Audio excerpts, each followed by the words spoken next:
fall from the tree. If there was ever a cocktail that was suitably named after the situation I'm having with my hair right now, this would be it.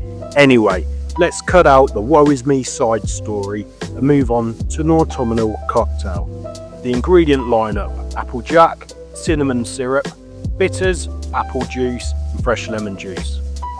Let's kick this off by adding 1.5 ounces, that's 45ml, of Applejack to our shaker.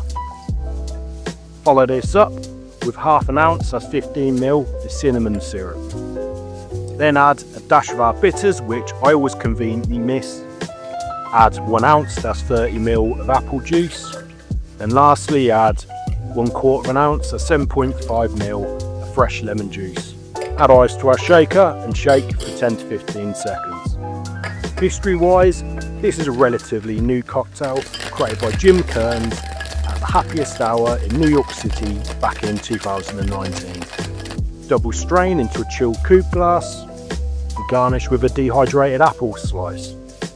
The taste test: this is a very apple forward cocktail, so if you really like cider, this is definitely the cocktail for you. I really like how the apple and cinnamon syrup works. It really has that classical dessert type pairing. It's a really nice drink actually.